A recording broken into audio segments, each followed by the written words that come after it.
নমস্কার, আমি তোমাদের Chiranjit sir, target 100 in government jobs YouTube চ্যানেলে তোমাদের সকলকে স্বাগত জানাই। ভিডিওটা একটু শেয়ার করবে বন্ধু বান্ধবের কাছে। কি অবস্থা ভালোভাবে দেখো। ডাব্লিউবিপি তে 2025 সালে মোট ভ্যাকেন্ট পোস্ট শূন্য পদ রয়েছে 42,000। তো আমাদের পশ্চিমবঙ্গে 42,000 কনস্টেবলের সিট ফাঁকা রয়েছে। ভালো করে দেখো, ডাব্লিউবিপি তে 35,000 এবং কলকাতা পুলিশের 7,000। তোমরা অলরেডি দেখেছো একটা পেপারে ছোট কাটিং নিয়ে, সেখানে কিন্তু তথ্যসূত্র মারফত কিন্তু ওরা কিন্তু বলেছে। আর এছাড়াও এক্সাইজ, ওয়্যারলেস, জেল পুলিশ মিলে কিন্তু বাকি 10,000।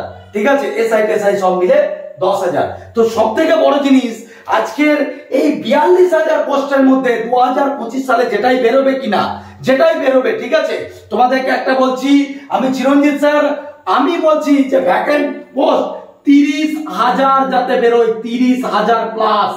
যদি 30,000 প্লাস না বেরোয়, তাহলে পরবর্তীতে বৃহত্তর আন্দোলনে আমরা নামতে বাধ্য হব।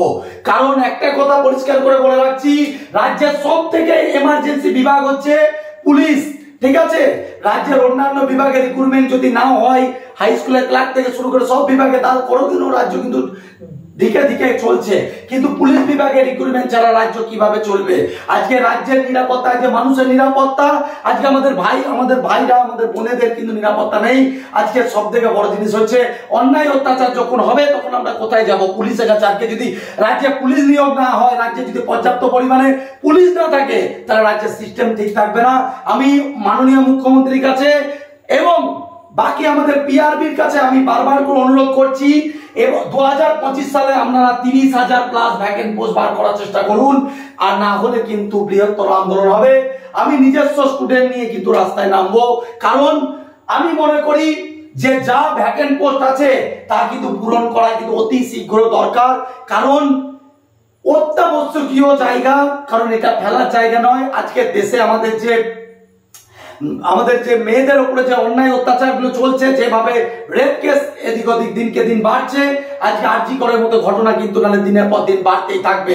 আজকে যদি রাজ্যে যদি পুলিশ সব জায়গায় যদি থাকে, আজকে যদি প্রশাসন যদি প্রচুর পরিমাণে থাকে, পর্যাপ্ত পরিমাণে, প্রচুর থানার অফিসারদের সাথে আমার কথা হয় পার্সোনালি, তারাও কিন্তু একটা কথাই বলে যে চিরঞ্জিত বাবু, একটাই কথা, আমাদের থানাতে অনেক লোকের দরকার, কিন্তু কি করব, আমরা ছুটি পাই না, বা আমাদের ছুটির কথা বাদই দেন, আমাদেরও লোকের প্রেসার। একটা থানার কনস্টেবল 2-3টে ডিউটি করছে, একটা থানার এসআই 2-3টে ডিপার্টমেন্ট সামলাচ্ছে, কি করবে? থানায় অফিসারের দরকার। ঠিক আছে, আমি একটু অনুরোধ করব আমাদের পুলিশ রিক্রুটমেন্ট বোর্ড এবং মাননীয় মুখ্যমন্ত্রীকে, পুলিশ মন্ত্রীকে অনুরোধ করব যে যেন কলকাতা পুলিশ এবং ডাব্লিউবিপি মিলে যেন 2025 সালে যেন 30,000 প্লাস ভ্যাকান্সি বেরোয়। কারণ রাজ্যে কিন্তু পুলিশের কিন্তু চরম কিন্তু দরকার। ঠিক আছে, আজকে ভাবা যায়, তোরা একবার ভাবতে পারছিস জিনিসটা, সকলকে একটু শেয়ার কর, সকলকে একটু শেয়ার করে দে। ঠিক আছে, এইটুকু তোদের দিকে বলছি যে আজকে রাজ্যে যদি পুলিশ নিয়োগটা না হয়, ঠিক আছে, তা আমাদের যাবো কোথায়? আমরা যাবো কোথায় রাজ্যে পুলিশ না নিয়োগ হলে? ঠিক আছে, সবার নিরাপত্তার অভাব, রাজ্যের নিরাপত্তার অভাব নয়, সবার যেরকম চোর ছাঁচড়রা যেরকম ধরা পড়বে না, সেরকম ভাবে সমস্ত ঝামেলা অশান্তিকে ঠেকানোর লোক থাকবে না। ঠিক আছে, তো আমরা প্রথমে দেখবো, অবশ্যই জানতে পারবো হয়তো যে কত কি বেরোচ্ছে। যদি না হয় অবশ্যই একটা বড় আন্দোলন হবে। আর সব থেকে বড় জিনিস হচ্ছে ভ্যাকান্সি কেন বেরোবে না, এটা একটা সব থেকে বড় প্রশ্ন। ঠিক আছে, তোমরা একটা জিনিস জানো যে চিরঞ্জিত স্যার যা স্টুডেন্টদের দরকার ছিল, যখন 27 থেকে 30 করার দরকার ছিল, যখন যা দরকার ছিল, তোমাদের চিরঞ্জিত স্যার তোমাদের পাশে ছিল। শুধু এটা নয়, এক্সাইজ, ওয়্যারলেস, জেল পুলিশ এবং এসআই সমস্ত বিভাগ, কলকাতা পুলিশের সার্জে সব বিভাগ মিলে আরো 10,000 কি আরো 15,000 প্লাস হয়ে রয়েছে। আমি কিন্তু কোনো সিভিক নিয়োগের কথা বলছি না, আমি সরাসরি কনস্টেবল নিয়োগের কথা বলছি।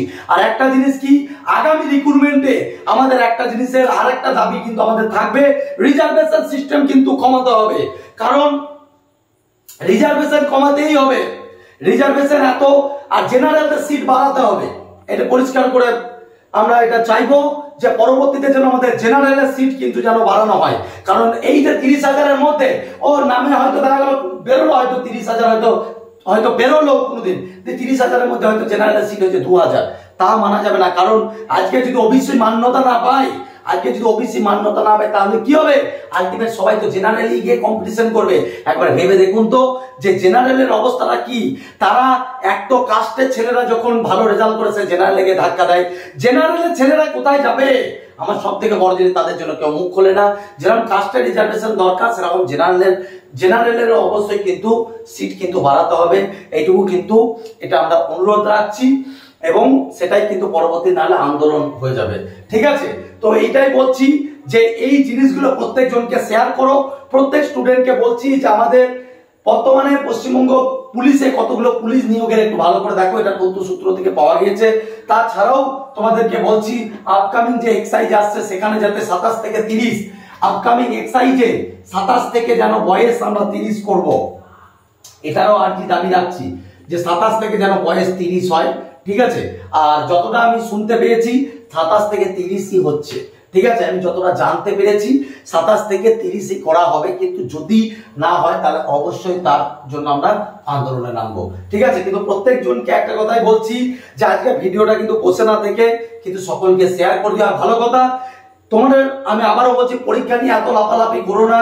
22 তারিখে কোনো এক্সামিনেশন হচ্ছে না। ঠিক আছে, যে ডেট ভাইরাল হচ্ছে সেগুলো ফালতু। অনেক আগেই পরীক্ষা হবে, নভেম্বরের 3rd উইকের পর থেকে কিন্তু এক্সামিনেশন শুরু হবে এবং 22 তারিখ হওয়ার পর্যন্ত 2-3টে পরীক্ষা হয়ে যাবে। কলকাতা পুলিশের রেজাল্ট দেখো, কলকাতা পুলিশের এসআই রেজাল্ট দেখো, কিছুদিন মধ্যেই দেখো দেওয়ার একটা ভালো প্রবণতা রয়েছে। ঠিক আছে, আর একটা কথা তোমাদেরকে বলি, তোমরা প্রত্যেকজনই জানো যে তোমাদের চিরঞ্জিত স্যারের অলরেডি রাখি পূর্ণিমা উপলক্ষে কিন্তু আমরা 3 দিন অফার দিয়েছিলাম। ঠিক আছে, অলরেডি আজকে অফারের দ্বিতীয় দিন, আর কালকে হয়তো বিকাল 6টা পর্যন্ত পাবে। টোটাল 500 টাকায় কোর্স, 550 টাকার বই ব্যাগ। ঠিক আছে, টোটাল 800 টাকার পরিবর্তে 500 টাকায় ভর্তি পাবে এবং তার সাথে কিন্তু 550 টাকার বই ব্যাগ পাবে।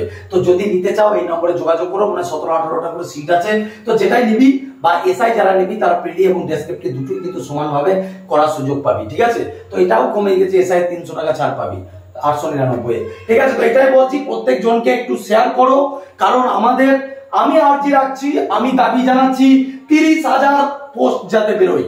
ঠিক আছে, প্রত্যেকজন স্টুডেন্ট বিভিন্ন জায়গায় শেয়ার করো যে স্যার যেটা বলছে যে রাজ্যে যাতে আমাদের 2025 সালে যে ভ্যাকান্সি বেরোবে সেই ভ্যাকান্সিতে যাতে 30,000 পোস্ট বেরোয়। কারণ তোমরা যদি মুখ বুঝে সহ্য করে যাও তাহলে আবার কিন্তু 5-6,000, 10,000, 11,000 যেটা শুনছি 12,000, 13,000 বেরোবে, ওইটাই বেরোবে।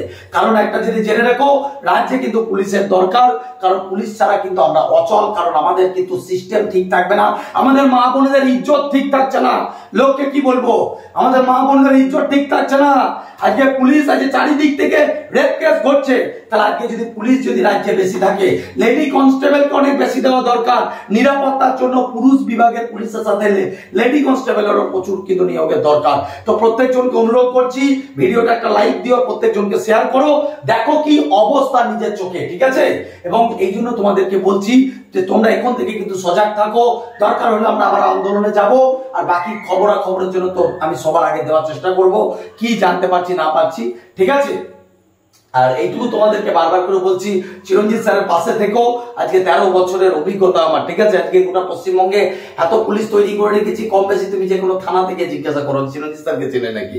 ঠিক আছে, তো যাই হোক, ছাত্রদের সঙ্গে অন্যায় হলে আমি সবসময় পাশে থাকি। ঠিক আছে, সবসময় দেখো 5টা ব্রাঞ্চে পড়াই, তোমরা প্রত্যেকজনই জানো, রানাঘাট, বর্ধমান, পাঁশকুড়া, বাঁকুড়া। তো 5টা ব্রাঞ্চে 5 দিন পড়িয়েই আমার সময় কেটে যায়, যে ইউটিউবে এসে লাইভে কোনো ক্লাস দেবো সেটা পারি না। তাছাড়া অনলাইনে ক্লাস রয়েছে। তো যদি চিরঞ্জিত স্যারের সান্নিধ্যে পড়তে চাও তাহলে অবশ্যই এখানে অফলাইনে পড়ো বা অনলাইনে পড়ো, তোমার দায়িত্ব নিয়ে আমি পড়াবো। ঠিক আছে, এইটুকু বলতে পারি যে ছেলে খেলামো করার জন্য তোমাকে আমি নিচ্ছি না। ঠিক আছে, আমারও দায়িত্ব ততটাই থাকবে যতটা তোমার ঘরের মা বাবা তোমার উপরে দায়িত্ব রাখে। এতটা বড় কথা বললাম। ঠিক আছে, আর যারা দেখছো ভিডিওটা, আজ যে ভ্যাকেন্ট পোস্টের কথাটা তোমাদের বলে দিলাম, একটু শেয়ার করো। অল দ্য বেস্ট, ভালো থেকো। আমি 30,000-এর দাবি রাখছি, বাকি স্টুডেন্টরা তোমাদের সহমত তোমরা অবশ্যই কিন্তু জানাবে যে তোমরা কত হাজার পোস্টকে দাবি রাখছো। অল দ্য বেস্ট, জয় হিন্দ, বন্দে মাতরম, জয় মা কালী।